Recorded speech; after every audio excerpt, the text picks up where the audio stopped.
If you had the choice to live forever, would you do so? My guest today is Zoltan Istvan, and he's a futurist author and entrepreneur. Zoltan began his career as a National Geographic journalist and was in a lot of war zones during his time as a journalist. After all the death he witnessed and also a near death experience where he almost tripped on a landmine in Vietnam, he decided to dedicate himself to stopping death. That is, to stop death for himself and for his loved ones.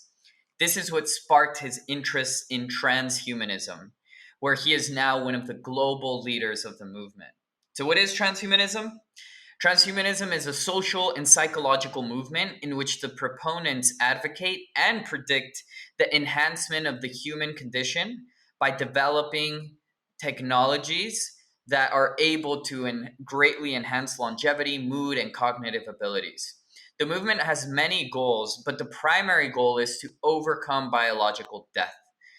Most people have probably never thought about the possibility of immortality, but science and technology are showing a lot of potential with this actually being possible in the near future.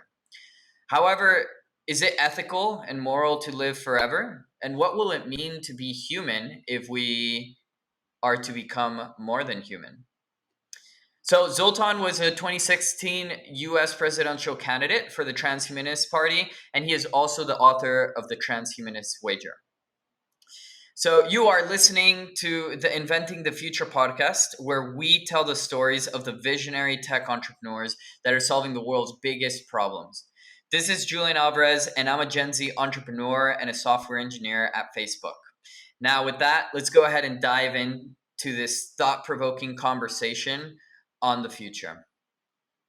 Welcome back, everyone, to another episode. I have an awesome guest with me today. His name is Zoltan. So yeah, Zoltan, welcome to the show. Thank you for having me. Absolutely. So I think to get started, you have a big history on a lot of things you've done, but I'm curious, in your words, if you could briefly tell us a bit about yourself and your story and how you got to where you are today in this entrepreneurial realm and leading the movement as a transhumanist. Sure. Well, I began my transhumanism, trajectory by having kind of a near-death experience with a landmine in Vietnam when I was working in National Geographic. Now, as a result of that, and we'll get in a little bit later what transhumanism is, but briefly, it's just a social movement trying to use science and technology to improve the human being and also to improve the human experience. But the main number one goal really is trying to overcome death. And so this experience working for National Geographic and some of the dangerous things I saw, including the landmine, really kind of got me down a path of trying to be a part of this movement. So I wrote a novel, I ran for the presidency for the Transhumanist Party. I was a journalist for many years regarding transhumanism. So I've been doing a lot of different things like that, but basically a media figure working towards publicizing what transhumanism is about and trying to get people interested in it. It's a movement that needs money in order to move forward because it's all about research. Yeah, absolutely. That's interesting. There's nothing like a near-death experience that can change your entire perspective and therefore direction in life. The perspective of death will do that. And interestingly, now you're trying to completely avoid that outcome. Yeah. Yeah. So yeah, tell us a little more about transhumanism, what it is, why it's important, and why you're so interested in it. Sure. Well, I think, most people know transhumanism is just this radical technology being applied to human beings, like brain implants or even driverless cars or jetpacks or whatever crazy technology it is that makes us kind of more than human. But I think a lot of people overlook the fact that transhumanism is also a social movement. It's a lifestyle. People want to get off planet. People want to travel through space. People don't want to be in the flesh like myself. I think the flesh is terminal, and I would prefer to merge with machines, be a lot smarter, have an IQ maybe of 1 million or something like that, and be part artificial intelligence and things like that. So that's really what it's about. It's kind of this dream, a bit science fiction-y still, but it's every day it's getting closer, with Silicon Valley leading the forefront. One day we are going to surpass our biology and become cyborgs and probably just pure data at some point, in the next 100, 200, or 300 years. Yeah, it's I've heard the phrase say that if you can't beat them when it comes to like machines and the intelligence that they'll acquire, then we'll basically have to become them in a way, right? That you see that as the only outcome in the future. Definitely the only outcome. I mean, probably if machines will retain a sense of their humanity, so they might always be nice to the humans that remain human, because certainly a huge section of the population will probably not want to become machines. But that said, if you really want to prosper, if you want to, make business, I mean, it's like trying not to use a cell phone or the internet and trying to be successful in business these days. It's just kind of impossible. And the same thing's going to happen with human experience. If you don't take on the most radical technologies that are out there, you're going to be left behind. And that might be your style, but it may not be very interesting compared to what other people are doing, running. One of the things where they're trying to do is they're trying to work on these exoskeleton suits that you can put on, you can run across a lake. So now they'll have marathons across the lake. That'll be a new, maybe Olympic sporting event, because these exoskeleton suits allow you to run so fast that you can run on water. If you run 78 miles per hour, you can run on water. That's about what the scientists say. But these are the kinds of things that people will want to do. And it sounds really cool to me to be able to run across a lake or run across the ocean. And I think, those that choose not to do it may be missing out on something really interesting. Absolutely. Yeah. One really interesting thing I found in my research is that you said that when it comes to humans and our perceptions, we're only able to perceive like 1% of the light in the in the whole light spectrum of the universe. And we're only able to hear less than 1% of all the sounds that can be heard in the universe. So our perceptions, even though we feel like we have a good conception of the universe and everything around us, is actually extremely limited. And so then there's a big question around how might our human experience change if we're able to increase that, even double it. But imagine if we were able to get to, I don't know, closer to 100%. What do you think that would look like? Well, I think this is when intelligence and experience is very limited right now. We have an anthropological framework. We think of things in terms of how we experience it as a human being. And that means we have 3 pounds of meat in our heads, and that's the brain, and that's how it focuses. And we have our 5 senses. But, merging with a machine intelligence that has the computational power that's maybe already a million times us, and maybe it has servers that fill up the Empire State Building in terms of what's possible. I mean, our entire experience, we could have 100 senses. We're going to see so many different things. We're going to see all these different lights and hear all these different things. I mean, it could be revolutionary. And I think when we talk about human experience, and yes, some people really, are passionate, they get out and they're great artists or whatever, but just imagine the kind of art that's going to be created once you've actually tapped into that other 99%. I mean, let's say painting is a visual experience. And imagine that you're only experiencing 1% of the light spectrum right now of what's out there. I mean, wow, people could do a lot more interesting things if we were just even to get, 20, 30% more. And eventually, we have the tools. So we have a lot of the robotics out there can already see 60, 70% of what's out there in the universe. There's some dark matter, so we can't see all of it yet. But the point is that once we tie that into our brain, we'll be able to relate it directly into our consciousness. And that could be a very different experience of what it means to be a human being. Yeah, no, I mean, we'd have to redefine what being human means, but that's fascinating. So I'm curious, how would you describe the problems that transhumanism is aiming to solve? You obviously talked about death. And for example, I researched and found that 55 million people die every year. And even for those that are still old and alive, many of them don't really have a good quality of life. So I'm curious if you could speak more to the magnitude and the breadth of the problem that exists here. Sure. And maybe a figure that's a little bit easier for your listeners to hear is it's about 150,000 a day. And if you want to break that down by hour, what is that? 10,000 an hour or even more or less a little bit. But the point is that it's a huge number of people that are dying. These are people that have loved ones. These are families. And so overcoming death is the number one goal of transhumanism. But I want to point out that transhumanism is already doing some major real life day-to-day things. If you're a soldier in Afghanistan, you get your leg blown off by a landmine or shot off or something like that. or your arm. We now have prosthetics that are tied to your neural system that will allow you to put on a robotic arm and still be able to play the piano, still be able to grab a beer and drink it. And these robotic prosthetics that are tied to your brain get better every day. So you can think, I'm going to grab that beer, and then it works. So we're already, the transhumanist scientists are already implementing these things. It's probably only a year or 2 years away when biohackers will probably cut off electively limbs to put on these robotic ones. It may not be just time yet. They might do it just for show, but within 5 to 10 years, there's a good chance that some robotic limbs will be more functional in some ways than the human arm is. And at some point in the future, when we talk about like football, you're going to throw a football a half a mile with perfect precision. So who's not going to want to use those things? But right now, a lot of these, I guess, innovations are being used on wounded veterans and on the handicapped and disabled people. Disabled people are especially very connected to transhumanism because it's the technology that's giving them their lives and their strength and the things that they may need to live more fully. Well, yeah. So right now it's mainly benefiting those that have the greatest necessity, but in the near future, it's just going to be an augment of our current human capabilities. And that's when it becomes much more attractive to the entire world.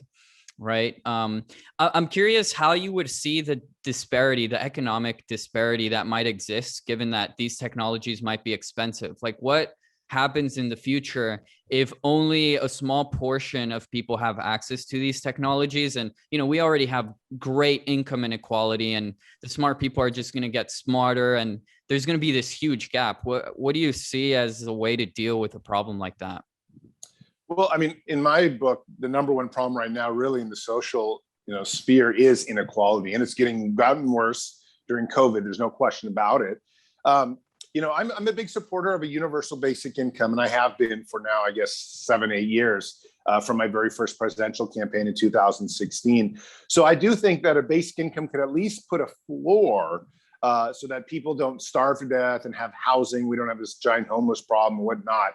And I think that would be a good start for helping inequality. It doesn't mean equality actually happens, but at least it means nobody's on the streets or have a better, if they're on the streets, then it's mental issues and stuff like that. It's not a result of, I just don't have the money in my pocket. At least then we could solve that issue. So that would be one thing I do. But I think beyond that, if you had a properly structured basic income, you'd probably have access to healthcare systems that would say, well, look, we want to augment you. We want to make you stronger. And I think most people have a real vested interest in participating in society. And the more augmented we become, the more people are going to kind of want to work or do challenges and new art and new buildings. Who knows, new sports. And the point is that, the more opportunity you have through transhumanism, the more you're going to want to live and try to embrace those things. So we need a system that would kind of allow people to get access to all those things, whether it's rich or poor. And it starts with a basic income, in my opinion, especially with automation at some point going to be taking jobs away too. Definitely. Yeah. No, I think universal basic income is going to become more of a essential necessity. And the way I'm pretty optimistic in my perspective. The way I would see it is that if richer people or people that have more money are able to afford these technologies, then you would hope that what they do with that, in the way that they augment their capabilities and intelligence, it helps develop solutions, technologies, and whatnot that are able to elevate those that are at the bottom of Maslow's hierarchy of needs. So it's fine for that. I think it's fine for that gap to exist initially, but I think it also gives a greater responsibility for those at the top and that have those capabilities to help those that don't. Yeah, I agree. And I think, despite the bad name that a lot of billionaires get, I do think most billionaires, especially the technology ones, are interested in general welfare. I mean, if you look at historically, the guys who started the banks, the robber barons, these are people who really didn't care about the poor. But there's a lot of people out there, whether it's Jeff Bezos, whether it's Mark Zuckerberg, they may have some bad rap, but these are billionaires giving billions of dollars to doing things. I mean, Mark Zuckerberg gave $3 billion to try to overcome all disease in his lifetime. I mean, Jeff Bezos gave $10 billion to helping the environment. People give these guys a bad name, but they're doing something very solid, something much more than I could ever do to help the world out. So I do have more confidence than most people in the super wealthy helping out, especially the super wealthy in technology, helping out the broader, face of humanity. Definitely. Yeah. Well, yeah, Mark Zuckerberg is currently my boss, and I honestly respect him, and I don't think he deserves a lot of the bad rep, but that's a whole conversation that we'll dodge for now. I want to bring up an objection here because many people might say that the fact that we're going to die is what enriches life, right? I mean, part of what makes life so precious is the scarcity of time that we have in this life. And like, for example, why would I care about focusing on getting things done today if I know that there's always going to be tomorrow? So, I hear this argument a lot, and honestly, it's a very good argument. However, there's a piece of this argument that a lot of people don't realize. If you look at it from a purely human perspective, like the 3 pounds of meat back to what your brain weighs, then yes, the limited amount of time does add value. But we're not going to stay human. We're going to discover that 99% other part of the universe that we have no idea about. In fact, our intelligence might grow by 1,000,000-fold in the next 1,000 years. And when you talk about what else we can experience, it's almost a death to not experience that, because there's so much going to be out there. Again, our experience right now is so limited. So one of the reasons I say there is value in pursuing indefinite lifespans is not because I disagree with your argument. It's because there's another side of that argument. And the argument is that the complexity of life, of creativity, of discovering what else is out there and improving our own intellect is what makes us should pursue that for the indefinite lifespan. It's not because we don't value it because the limited. That's a good argument. It's because we also see that we're going to become something so amazing, and we don't want to miss out on that. I completely agree. I think one of the most beautiful things in life is to be able to discover what you're capable of creating, giving, becoming, and achieving in this life. And if your life is cut short, then so is that potential. And that does scare me.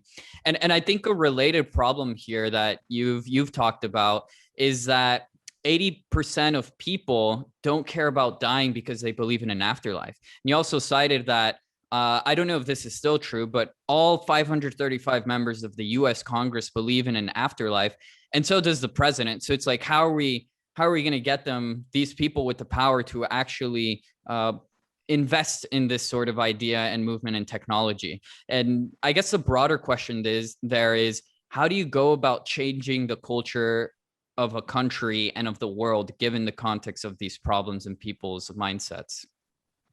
Well, that is in my opinion, one of the most fundamental problems. Like, transhumanists believe that aging is a disease. We don't want to see our parents die. We don't want to see our children die. We don't want to see anyone die if they don't want to. No, of course, if people want to die, that's up to them. But we would like everybody to have that personal choice. And, when you have all members of Congress, all members of the Supreme Court, vice president, president, everybody saying they believe in an afterlife. And I'm not sure if it's still 535 members, but whatever it is, it's 99% overwhelmingly believe in like either Jesus or some kind of other heaven after this. And therefore, it's correct to want to die. And I understand that argument. But for those of us who don't believe in that, or at least I don't really know, I think the best thing is to make a transhumanist wager, is what we call it, where you decide to dedicate all your resources and your time and energy into overcoming death. Now, later down the road, we can all decide we want to die, but we at least want to get out that choice. And I think if we could convince Congress and other members of, the top members of society, especially those in politics, to step outside their window of religion and the afterlife, we could probably conquer death in 10 or 20 years. It would probably just take $1 trillion.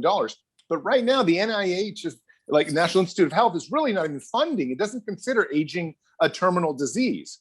And as long as it doesn't consider aging a disease or dying a problem, then it's never going to spend any money on it. Yes, it's spending money on trying to make it so if you have cancer, you can overcome it and maybe die a more normal death.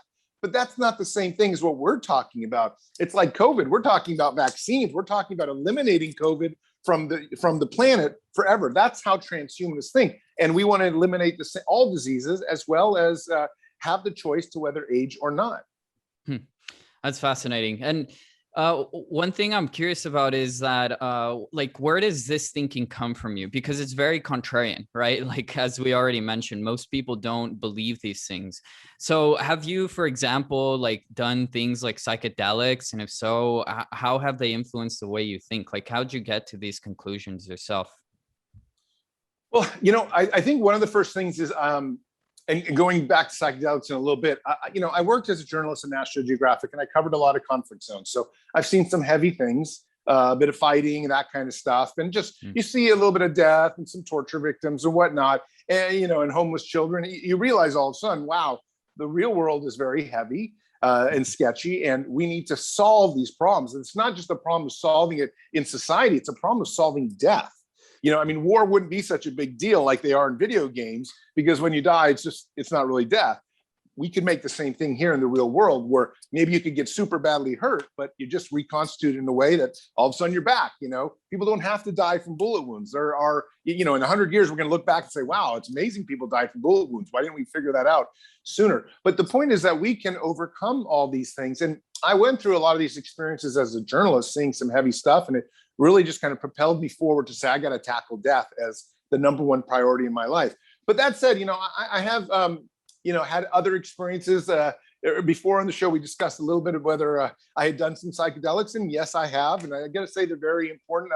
LSD, I did mushrooms in Costa Rica, but LSD I did in the United States, and one day did a few weeks of it in a row. I'm in San Francisco, so this is a bit of a pilgrimage. It's just simply what you do if you grow up in this area. And these things were very important to me. It's not the drugs that are important. You have to understand. It's the idea that I wanted to step outside my comfort zone and see something different. And that's really what transhumanism is about. If you wanted to put one word about transhumanism down, I'd say it's curiosity. We are curious to find out how far the body can go. And I want to see, I want to, if I can have a third arm, I wouldn't mind trying that. If I can have an IQ 5 times mine connected to a computer, I want to have that. So we're curiosity addicts. And I think we want to go further with those kinds of things. I think that's core. I mean, that is the core of an entrepreneur, never sticking to the status quo, and always, no matter how good things are or how bad they are, it's about seeing things for what they could be and not for what they currently are. So I love that. Zoltan, so you write about these very controversial topics, and obviously you get a lot of backlash and whatnot. So I'm curious, how do you deal with the psychological toll of receiving so much criticism?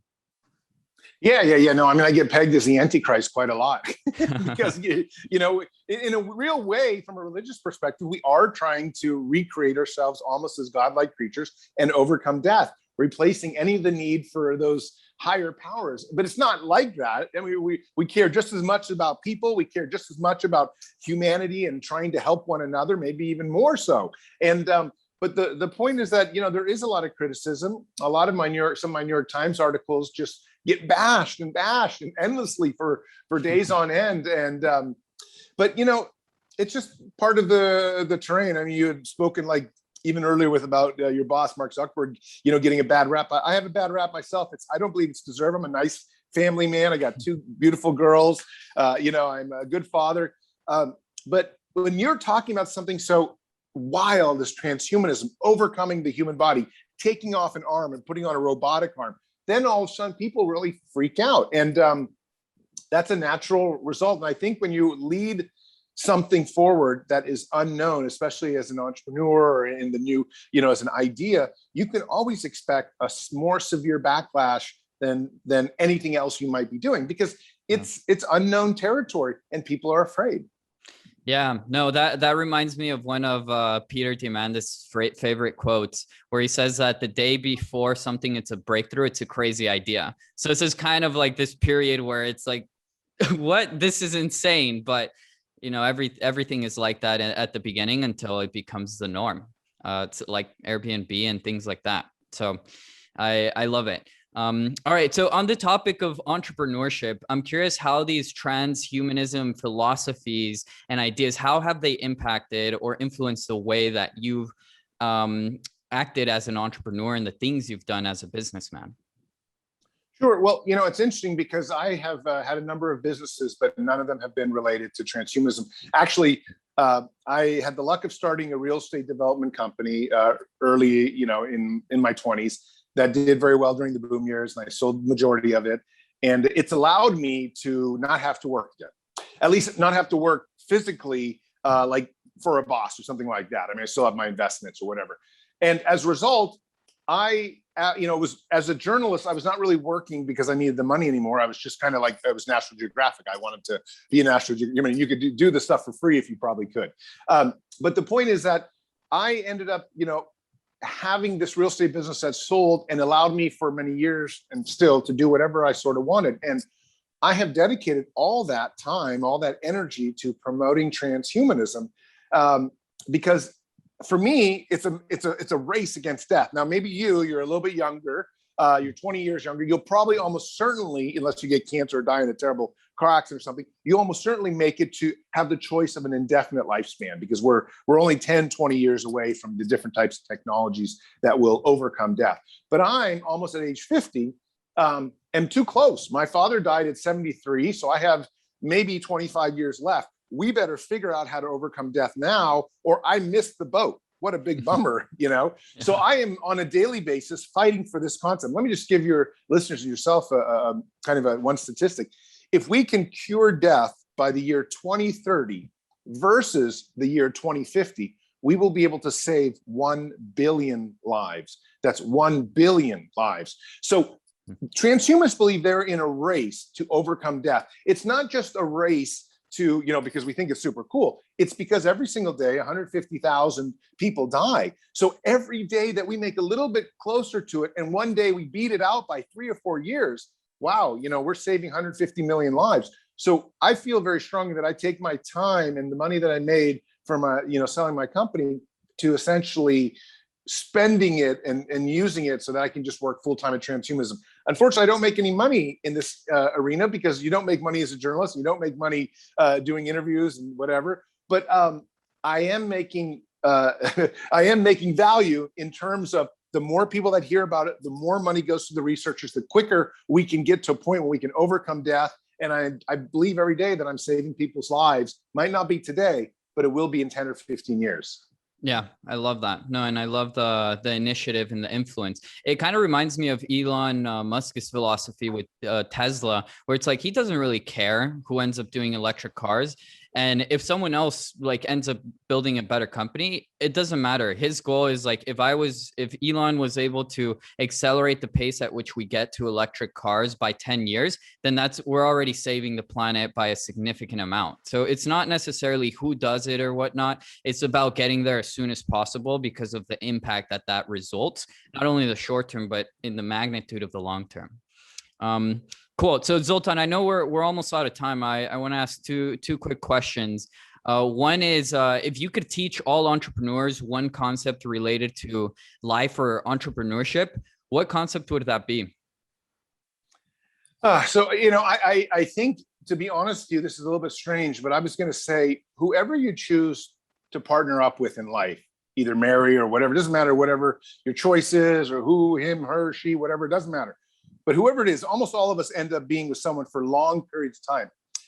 Take that as your most important decision, probably more important decision than even the companies that you're involved in. Because if you don't find a partner who allows you to pursue your dreams, you will stagnate and you will get sucked into a vortex that's really, more about dishwashers than it is about your passions. And I got lucky. I married, a very wonderful woman who's a doctor. She's very neutral on transhumanism. She's not a transhumanist fan at all, but she allows me to pursue it in a way that is, go do what you want to do if you feel like you need to save the world or save humanity. And that's really been very important. I'm not sure some of the girls before her that I dated would have allowed that.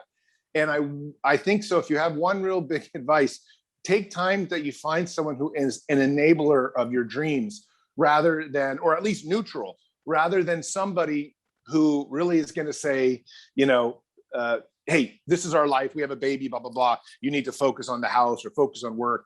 And then your dreams go to the wayside. I have many friends, older friends, that has happened to. So that's my big single thing of advice. Oh man, that is wise. Thank you for that wisdom. Simple, but powerful. Cool. One quick yes or no question. Are we living in a simulation? Probably. I would say yes, because I think the statistical probability is 50 to 60%. So I'll say yes if I have to give a yes or no. But as a philosophy major, and I did my senior thesis on brains in a vat, this is exactly simulation theory, I would say there's a good chance of it, and probably a more likely chance than not. Amazing. Cool. Thank you. All right. Final question for you, Zoltan. What impact do you want to have in the invention of the future? How will you invent the future? Well, for me, I think the biggest impact is because I'm in the, part of the transhumanist movement, but I'm not a scientist, so I'm in a weird state, is not actually trying to invent any specific cure for aging or, robotic arm or prosthetic. What I'm trying to do is to create movements in the actual widespread distribution of transhumanist knowledge. And that's why I run for president. That's why I'm governor. That's why I drive these crazy coffin buses across the country, why I write books, why I do a lot of TV and movie stuff and whatnot. It's because I'm trying to break through in terms of letting people know about it. Because, in any movie, take environmentalism, for example, it's not just people that are trying to protect trees. Man, there are accountants, there are lawyers, there are doctors, there are other tree people too. There are the environmentalist scientists. There's everyone. And transhumanism is the very same thing. We have media personalities, we have the doctors, we have the scientists, we have the accountants, we have the lawyers. We have everything across the board. The software engineers, the coders, whatnot. A movement requires everybody. And my job, as sort of probably one of the movement's main media personalities, is just to convey that transhumanism is not only fun and cool, but it's really life-changing in terms of helping humanity out and making people live a lot longer and not have to lose their family members to death. And if I can convince more people to do that, that's how I will innovate the future. And that's my great goal of it all. That's brilliant. I've always thought that in order to have influence and impact, it's not just about building products or services or investing. Many times your influence can be magnified through your voice as the thought leader. So I think it's a spectacular way. And I think, that's how movement begins and real change begins. So I appreciate what you're doing. And one quick thing I want to mention as something brilliant is that your strategy in running for president is what helped you didn't expect to win, but it's what gathered more attention to the movement. So it's kind of like that play you were having in forming this culture and shifting the culture. So one final thing to mention there, but cool, Zoltan. Yeah. I know you're busy, so thank you for your time. I enjoyed having you on. Sure. And let me just say one more thing for your listeners too, because I didn't mention, last year, a documentary called Immortality or Bust came out on my presidential campaign when I drove the giant coffin across the country. It's now on Amazon Prime. It's also on a whole bunch of other places. But if you want to, it's a sort of sad story as I'm driving a coffin bus across the country when my father is dying. So there's this juxtaposition about me trying to conquer death while one of my closest family members is dying.